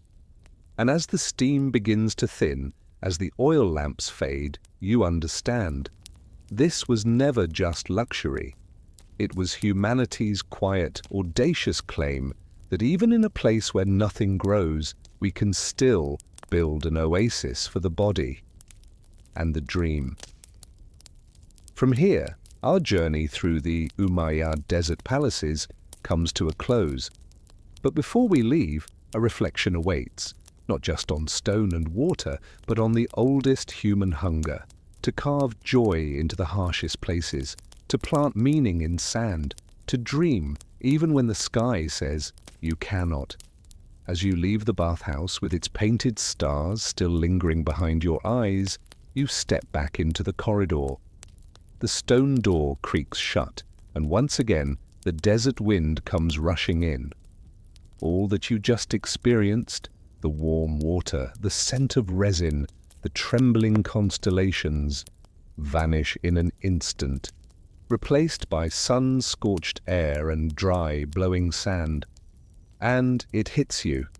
These palaces, every corridor, every dome, every fresco, were nothing more than a collective mirage, forged from human longing, then built in stone, to help forget, if only briefly, that they were living in the middle of an endless sea of sand. From a distance, Qasr al-Harana appears again, a colossal box standing alone, no gardens, no rivers, only grey walls, silent, still, surrounded by desert. Out here, nothing has changed. The sand still rolls, the wind still howls, the sky remains vast and empty. But inside, time once stood still. There were feasts, there were negotiations, there were baths under stars, and all of it unfolded as if the desert beyond the walls had simply ceased to exist. So there's a strange parallel here, a thread that stretches all the way to France. At Versailles, power was displayed by bending nature into submission, perfect gardens, soaring fountains, trees sculpted to obey. Every path, every pond redrawn by human will to prove that wilderness had been tamed. But in the Jordanian desert, the Umayyads chose a different answer. They didn't make the sand bloom, they built palaces on top of it. Versailles flaunts power in green, Qusay Amra flaunts it in grey stone and golden sun. One is a show of abundance, the other a challenge hurled at emptiness. And the truth is, neither place belongs to its builders anymore. Versailles welcomes visitors from every corner of the world. So does Qusay Amra. UNESCO has claimed it now, not just for its architecture, but for its irreplaceable wall paintings, the musicians, the dancers, the stars. They stand as evidence that even in the harshest of places, people refused to live anonymously. They wanted to leave something behind, not just in sand, but in stone, in color, in the shared memory of humankind. You might call these castles lonely, but they are far from silent. They speak in thick walls, in bathing pools, in painted bodies on faded plaster. They whisper a single stubborn dream to turn the desert into a lasting memory, so that even when centuries of wind and sand sweep past, something still remains, to testify that we were here, and we dared to dream. Or maybe now you see only weathered stone. The colors have faded, the walls are scarred, but even in decay they send a message. Where there is power, there is defiance. Defiance against nature and the need to turn the harshest spaces into a shelter for hope. From the gardens of Paris to the bare fortresses of Jordan, the dream is the same. It tells us that humans, wherever they are, refuse to be bound. The harsher the world, the bolder the dream. And it's buildings like these, unmoved by sand, unchanged by time, that turn memory into stone and stone into story. And when you step away from Qusayr Amra, as sunlight sharpens once more and the golden sands stretch out without end, a familiar question returns. Has time really stood still here? Or did people, by building these walls, simply try to trap it? That is when we must look beyond desert walls, toward a far greater empire. One no palace, whether in Versailles or Jordan, can defy forever. The empire of time. Night falls. Not the kind of night that hovers over modern cities where streetlights dilute the dark, but a primal, heavy darkness draped over the prehistoric camp like an endless blanket. Above, thousands of stars scatter like silver sand, and among them the moon casts a pale, distant light on the rocky ground below. At the center of it all, a small group huddles around a fire, sitting close, their breath rising in wisps of white smoke. The fire flickers, throwing red light onto hollowed cheeks and tired eyes that sparkle just like the stars above. The fire does more than warm them. It gives the night rhythm. When the flames leap high, the night feels new. When the fire sinks low, glowing only in embers, it's time for eyelids to grow heavy. If the day is measured by the sun, then night is measured by the fire. Each crack of burning wood is a soft reminder that time is passing, even if no one has words for minutes or hours. And beside the flames, someone holds a long bone, its surface carved with small notches. Today, we call it the Ishango bone, over 20,000 years old. At first glance, it's just an antelope's leg, but to them, it was memory, it was a marker, it was a way to hold on to the patterns of life. Each notch stood for something: the days between new moon and full, the nights between a successful hunt and the next time they'd have to move. There were no letters, no numbers, only marks. And yet, those shallow cuts turned invisible time into something you could touch. As if, by carving into bone, they could keep a little of life from slipping away. But you can imagine a hunter sitting down, scratching in a new line after seeing the crescent rise again. Then another a few nights later, until the moon swelled into a circle so bright it lit up the entire valley. That bone wasn't a wall calendar, it was a pocket calendar, even if the pocket was just a strip of leather tied around a waist. But today, when you open Google Calendar, you see neat little boxes and blinking reminders. Back then, a calendar was carved into the remains of last night's meal. A very physical kind of reminder. If we don't hunt soon, the notches will outlast our food. It's hard to forget a schedule when it's literally in your hand. And every mark carries the memory of blood, of sweat, of surviving. The moon was their most natural rhythm. Full, then waning, then gone, then back again. Each change in the sky meant something was returning. Migration, spawning, ripening. The moon required no explanation. You looked up and you knew. It was the oldest clock humanity ever had, free and hung directly overhead. But people didn't just observe it, they gave it meaning. At the new moon, they held ceremonies, prayed for good hunts. At the full moon, they gathered, sang, danced around the fire. Time wasn't abstract, it was felt, a cycle that told you when to sing, when to hunt, when to bring new life into the world. Everything revolved around that pale light in the sky. Warm in the moonlight, the fire became even more essential. The moon gave a cold, distant glow. The fire gave a hot, human warmth. One was constant, unreachable. The other, fragile, fed by human hands. And between those two poles, human beings began to measure their existence. Maybe that's why both moon and fire appear in every mythology. One hangs above us, one burns beneath. One reminds us we are dust in a vast cosmos. The other reminds us we can still push back the dark, at least until the wood runs out. And then it's in those brief moments, half asleep, half sacred, that the seeds of sacred time were planted. Time wasn't just when to hunt. It became when to offer, when to chant, when to pass down the old stories. Today, we think of calendars as numbers, but for them, the calendar was a drumbeat, a dance, a wind that howled through the mountains when the moon was full. But each carved bone, each bright night, they marked a step away from instinct and toward awareness. From eating to live, humans began to remember, to bring order to the chaos.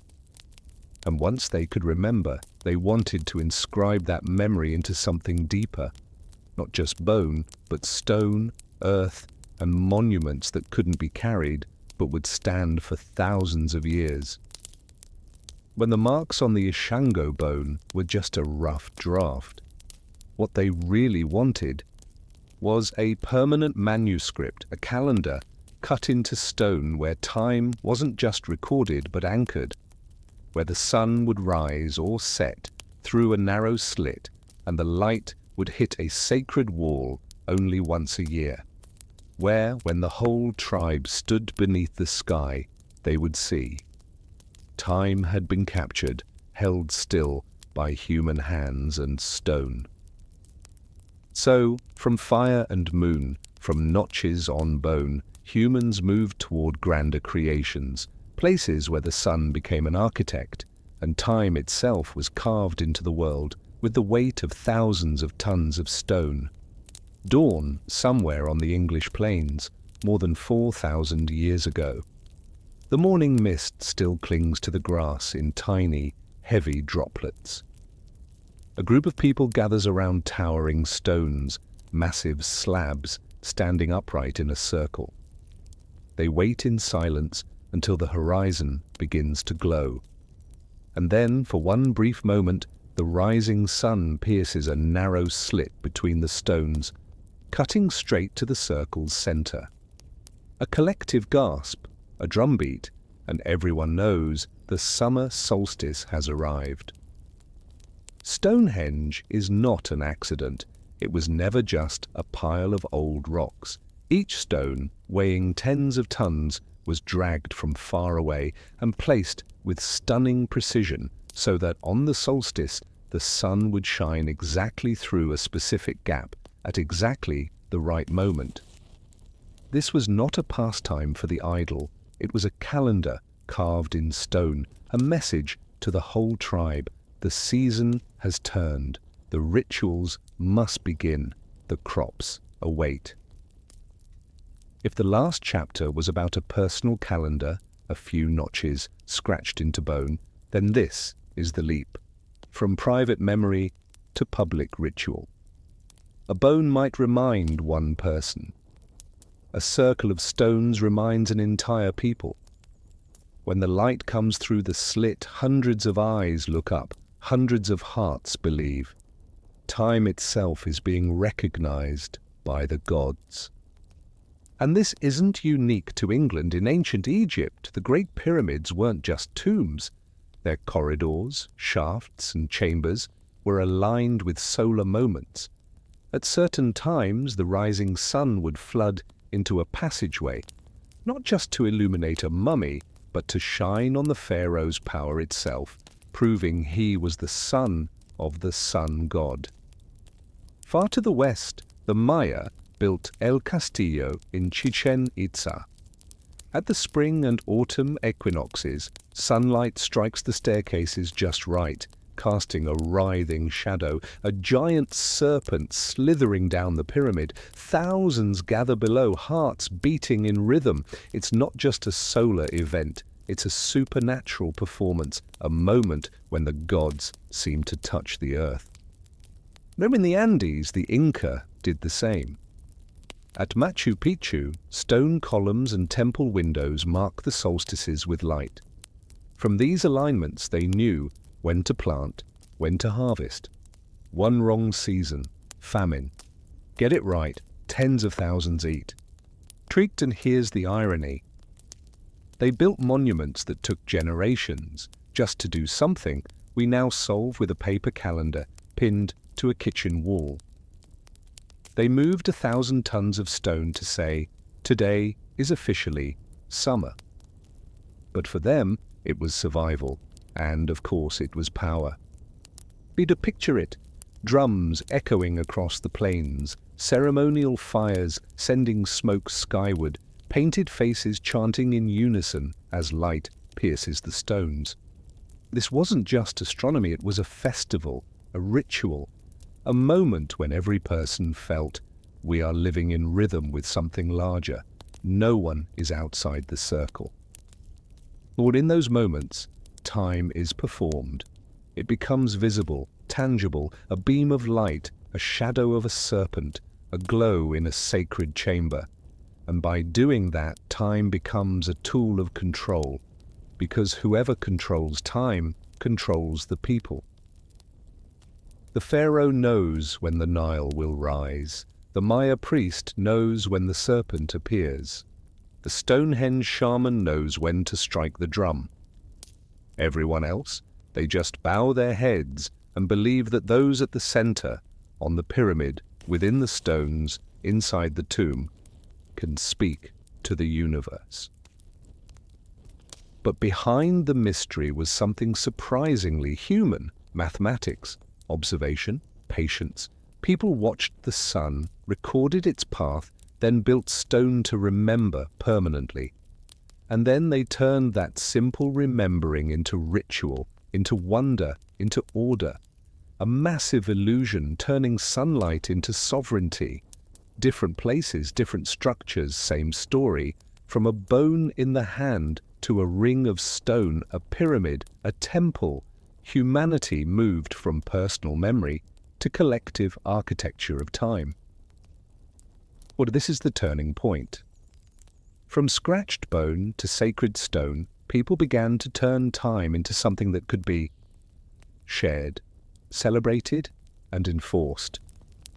When the sun bends through the slit on the right day, at the right hour, they could say, "We made it happen. We commanded the cosmos." But once time becomes ritual, it also becomes responsibility. If the date is wrong, if the sun misses its mark, the system trembles. Time is no longer just about astronomy. It becomes politics, it becomes power. And that's where we'll go next, from rituals of the sun to how kings and priests turned sacred time into political time. Before dawn breaks, the sky above Babylon is already streaked with purple and blue. A crowd gathers at the base of the massive ziggurat, their necks craned toward the stars. At the top, priests in long white robes hold clay tablets inscribed with strange symbols. And when a single star crests the horizon, the lead priest raises his hand. A single gong sounds, long, resonant, and ripples across the square. Thousands drop to their knees. Incense smoke rises in thick coils, mingling with the breath of the crowd. Everyone knows the moment has been confirmed by the heavens. The ritual may begin. In the ancient world, time was not just measured by the moon or sun, it was woven into the will of the gods. In Babylon, each star in the sky was a message. When a star rose, it meant a god was speaking. Festivals were not decided by farmers, they were declared by priests. And if you dared sow your seeds before a priest declared the season correct, your fields weren't just mistimed. Your loyalty was suspect. Well, in ancient China, the emperor was known as the Son of Heaven. He ruled not only the land, but the calendar itself. The lunar calendar, its seasons, its rituals, its agricultural rhythms, was declared by the imperial court. A mistake in the calendar was not merely administrative, it was an omen, a sign that heaven might revoke its mandate. And when famine came, it wasn't just the harvest that was blamed, it was the emperor himself. The man believed to have knocked the cosmos out of rhythm. The Maya took this even further. They created the long count calendar, a system that tracked not decades, but thousands of years. Maya priests stood atop pyramids and announced which days were for war, which days for feasting, which days for sacrifice. In their eyes, every single day had already been marked by the structure of the universe itself. To defy the calendar was not just to oppose the king, it was to defy the gods. Imagine the power of holding the calendar in your hand. A crowd of 10,000 stands below, unsure when to kneel, when to plant, when to light the fires, and then a single gong, a single chant, and every head bows. In that moment, power does not come from swords or armies, it comes from rhythm imposed. Sacred time, then, becomes a political weapon. If the priest says the festival moves by one day, no one dares question it. If the emperor declares a day unlucky, even under clear skies, the people believe it to be cursed. An empire could endure not only through armies, but through the ability to convince its people that they were living in sync with the universe. But this is also where danger begins. If a single ritual is delayed, the throne may tremble. If a priest miscalculates, if a sacrifice fails to align with the stars, faith begins to fracture. Suddenly the cosmos is no longer cooperative. The ruler now faces not just his people, but the sky itself. It was a dangerous game. To govern through time meant placing your power beneath the gaze of the divine. And the divine, more often than not, doesn't care about your calendar. There's a bitter irony in all this. The kneeling crowds believed they were pleasing the gods, but in truth, they were holding society together. The calendar was the glue of the empire. It didn't just coordinate planting, it synchronized obedience, and in that unity, power found its footing. Picture a festival night in Babylon. Incense thick in the air, drums pounding in the dark, the star Sirius just rising. The priest lifts his arms and cries, "The new day begins!" Thousands respond in unison, dropping to their knees, and in that moment no one is thinking of their crops or their hunger. They feel themselves part of something larger, convinced they are enacting the will of the cosmos. And it is in that belief that the empire survives. At Stonehenge, we saw time become a celebration. But in Babylon, in Maya lands, in imperial China, time became law, from sacred time to political time. The calendar ceased to be a guide for farming. It became a tool for rule. And from here, the story moves on to the next transformation, when empires no longer rely solely on ritual, but begin to standardize time across all corners of their dominion. In a Roman chamber filled with scrolls, Julius Caesar sits hunched over, flipping again and again through wax tablets now cluttered with words. The Roman calendar is a mess. Some months are too long, others too short. Festivals crowd each other. One year stretches past the solar cycle, another falls short. Farmers don't know when to plant. Officers don't know when to march. Even Caesar frowns. If the empire intends to rule the world, it must at least keep proper time. And so, in 46 BCE, he does what few dared. He rewrites the year. Caesar gathers his astronomers, borrows knowledge from Egypt, and issues what will be known as the Julian calendar. 1 year, 365 days, every fourth year, a leap year, all arranged in neat rows like soldiers under his command. From that moment, time marches to the rhythm of Rome. Roman farmers likely sighed in relief. At last, they knew when to sow wheat. Not based on politics or chaos, but by a stable calendar. Officials could breathe easier. Taxes, festivals, military duties, all now had clear markers. Caesar didn't just fix the calendar, he turned time into a political tool, a rod to keep the empire aligned. But time is not easily tamed. After centuries, the Julian calendar began to drift. Ever so slightly, it slipped away from the solar year, until finally, holy days, like Easter, no longer aligned with the seasons. The Catholic Church realized with alarm, if the calendar drifted further, Christ would rise on the wrong day. And that was unacceptable. So, in 1582, Pope Gregory XIII took a bold scalpel to time, the Gregorian reform. The calendar was adjusted to better match the sun's cycle, but to correct the drift, they had to do something bizarre. They erased 10 days. People went to sleep on October 4th, 1582, and awoke on October 15th. Imagine the confusion. A farmer thinks he's slept a single night, yet the season has leapt ahead by over a week. Debtors rejoice, their payment deadlines vanish. A wedding planned for October 10th, it no longer exists. Some cheer, having grown younger by 10 days.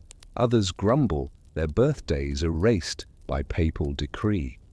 Time, once thought unshakable, could be carved away like peeling an apple. Naturally, not everyone followed Rome. Some Catholic nations adopted the reform immediately, but Protestant regions grew suspicious, thinking it a Vatican trick. For more than a century, Europe split in two. In Paris, it was October 20th. In London, it was still October 10th. Merchants were baffled. Letters arrived mysteriously late. One calendar had turned the entire continent into a labyrinth of time. Eventually, reason won. By the 18th century, most nations begrudgingly accepted that without a shared calendar, commerce would collapse and politics would fall out of sync. Russia held out until 1918. And in a strange way, a nation could enter the modern age simply by switching calendars, a quiet reminder of the calendar's invisible power. And the significance of these reforms goes far beyond mere dates. The calendar was no longer a toy for kings or priests. It had become a global measuring stick, from Rome to the papacy, from farmer to merchant, soldier to scholar. All now marched to the same rhythm. Once time was standardized, the world could speak in unison. And this was the first true step toward globalization. Picture a small European village in 1582. People gathered around a fire whispering, "Yesterday was the 4th, today is the 15th. Did we just lose 10 days of life? Or did heaven grant us 10 days more?" No one can answer. Only one truth remains: power has proven that it can bend time. Now there's a bitter smile behind all this. Men fought, conquered, killed to seize territory. But, in the end, to rule the world. You might only need a calendar. You can conquer millions without ever drawing a sword. Just tell them today is the 15th and watch as they all believe you. Yet from this act of standardization, humanity marched onward to shared hours, time zones, international clocks, because once we agree on the day, we must also agree on the hour. And from there came trains, ships, telegrams, all synchronized to one ticking rhythm. And time, once a hazy notion tied to gods, has become mechanical, precise, rigid. And with that transformation, power itself changed form, from kings and popes to bureaucracies, governments, and international commissions. From Rome to the Vatican, from Julian to Gregorian, time has been reshaped to fit the ambitions of empires. But those ambitions did not stop at dates. They marched further still, toward global hours, atomic clocks. And that will be the final step in our journey through time. When Pope Gregory issued his calendar reform in 1582, he likely didn't imagine that a few lines in a festival ledger would become the foundation for a unified world. The Gregorian calendar spread across borders, slowly and not without resistance. Russia didn't adopt it until 1918. And so throughout the 19th century, the world lived with an odd split. Paris claimed it was the 15th, while St. Petersburg insisted it was only the 2nd. A letter sent from Western Europe to Russia could arrive before the day it was written. By the 20th century, the world had grown too small for such confusion. Railways and telegraphs stitched the continents together. Time had to align. In 1884, a conference in Washington divided the Earth into 24 time zones, anchored at Greenwich. The name UTC, Coordinated Universal Time, came later, but the principle remained the same. The entire planet aligned to the same heartbeat. If the Julian and Gregorian calendars gave us days and months, UTC became the pulse of the modern world. As humanity advanced, so did its ambition to master time. Pendulum clocks were no longer precise enough. We invented quartz clocks, and then reached even higher, the atomic clock. By measuring the frequency of vibrating cesium atoms, humans created a timepiece so accurate it would drift by only 1 second in millions of years. A level of precision that feels almost terrifying. No more drifting by a day, not even by a second. The time had travelled far, from antelope bones carved with notches, through Stonehenge pyramids, ziggurats, the Gregorian calendar, to a sterile laboratory. Inside, no songs, no drums, just the cold hum of machines, as the universe is reduced to digits blinking rhythmically on a screen. But yet, that precision carries its own quiet irony. You can shift time zones, switch from Julian to Gregorian, synchronize to atomic clocks, but your age does not change. If you were 39 yesterday, you are 39 today. Time may bend on paper, but on your skin, in your reflection, it carves without mercy. And there's a strange truth in all this. While governments and international bodies argue over standard time, each of us carries a private clock in our chest. Heartbeat, breath, sleep, hunger, flesh and blood timepieces so precise they need no cesium. They remind us that we are alive and that each passing second cannot be undone. Whether measured by carved bone or atomic resonance, time remains the silent empire no one has ever overthrown. Weapons may divide humanity. Walls may separate nations. But calendars bring us together. A train ticket, a letter, a holiday. Each one needs a shared time in order to exist.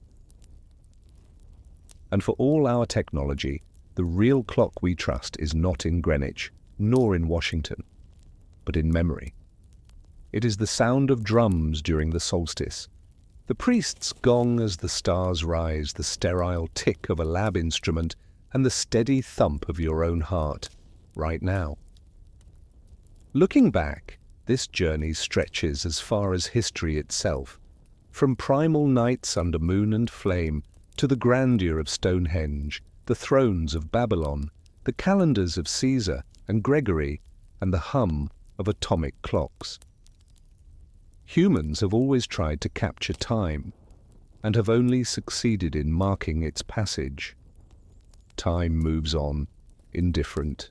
You can change the number on a page, debate which time zone is true, but you cannot stop a child from growing, nor erase a wrinkle from the face of the old. In the end, the most faithful clock is not on a wall or in a lab, but in your memory, where each fleeting moment becomes a mark no one can erase. And so we close the journey.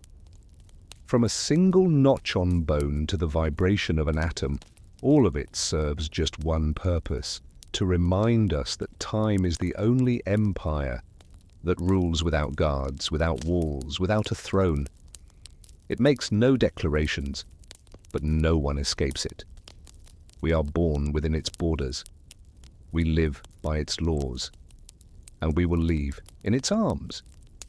And so, we have walked through the soot and sorrow of Victorian streets, stood beside a Spartan queen who answered politics with a single line, wandered in the mirages of palaces that turned sand into pleasure, and finally faced the only empire no king or priest has ever conquered: time. From bones scarred with marks, to temples aligned with the sun, to calendars stolen and reformed, to atomic clocks whispering decimals, humanity has always tried to catch time. And yet the truest clock still beats in our chest, in memory, in the shared rhythm that ties us across centuries.